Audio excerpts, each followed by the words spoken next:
ឆ្នាំមកមីរសកម្មភាពនិងទង្វើរបស់អ្នកងាយនឹងអ្នកដតីមើលឃើញដូច្នេះជាពេលវេលាមួយដែលអ្នកគួរតែរះឲ្យបានត្រចះត្រចង់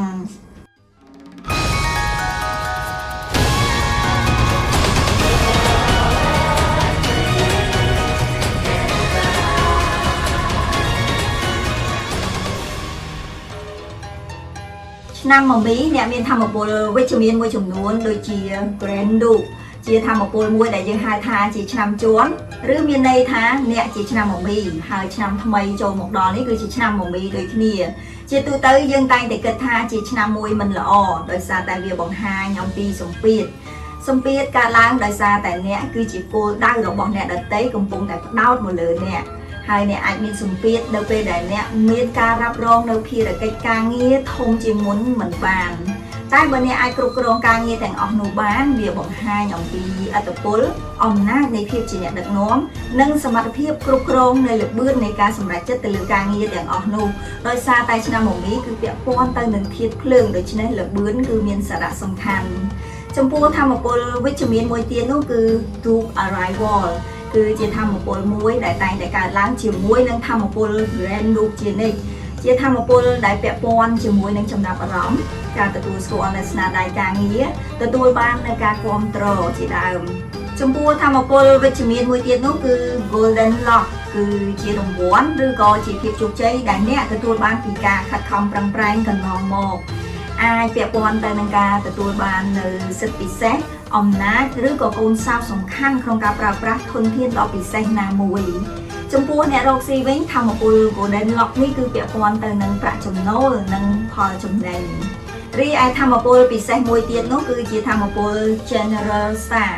គឺជាធម្មពលមួយដែលតែងតែកើតឡើងជាមួយនឹងធម្មពល Grand Duke ដូចគ្នាដែរជាធម្មពលដែលពាក់ព័ន្ធទៅនឹងការកាន់តំណែងតួនាទីជាមេជាប្រធានក្នុងការដឹកនាំការងារបើអ្នកកាន់តំណែងដឹកនាំនៅកន្លែងណាមួយហើយ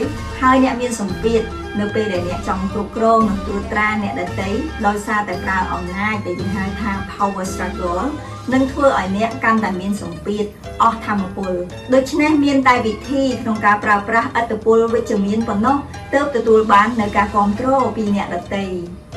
ទន្ទឹមនឹងនេះឆ្នាំមកមីក៏មានធម្មពលអវិជ្ជមានមួយចំនួនផងដែរគឺ short age គឺពាក់ព័ន្ធទៅនឹងចំនួនមានការយល់ច្រឡំអាចមានបញ្ហាឈានទៅដល់ផ្លូវច្បាប់មួយវិញទៀតដោយសារតែភាពអំនួតទទួលយកភារកិច្ចដោយមិនរើសមុខការងារមិនពាក់ព័ន្ធដែលខុសពីតួនាទីធ្វើឲ្យអ្នកខុសគោលដៅហើយក៏คล้ายទៅជាសម្ពាធពីធម្មពល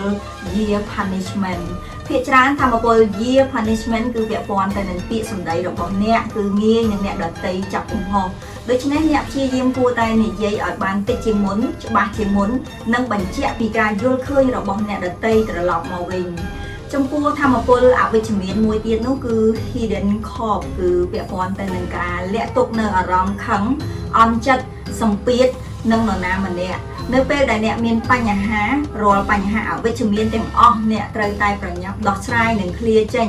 កុំសន្សំទុកនៅក្នុងចិត្តកុំទុកនៅក្នុងអារម្មណ៍ព្រោះវាអាចទាញអ្នកឲ្យដើរថយក្រោយនៅពេលខាងមុខរីឯធម្មពល Gold Bladeបើអ្នកគ្រប់គ្រងបានល្អវាជាភាពវិជ្ជមានមួយក្នុងការជំរុញឲ្យអ្នកមានការបដិញ្ញាចិត្តនិងមានឆន្ទៈខ្ពស់តែបើអ្នកគ្រប់គ្រងមិនបានល្អវាคล้ายទៅជាធម្មពលអវិជ្ជមានដែលធ្វើឲ្យអ្នកខ្វះភាពអត់ធ្មត់ការសម្រេចចិត្តដោយបង្ខំពេកប្រថុយប្រឋានពេកដែលធ្វើឲ្យអ្នកមានចន្លោះប្រហោងនិងកើតចេញជាបញ្ហា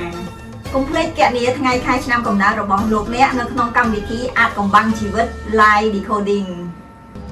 កុំភ្លេចស្វែងរកសៀវភៅហុងស៊ុយឆ្នាំ2026ក្នុងនោះមានប្រធានបទសំខាន់ៗដែលអាចជួយគ្រប់គ្រងអ្នកឲ្យសម្រេចបាននូវគោលដៅនិងភារកិច្ចឆ្នាំថ្មី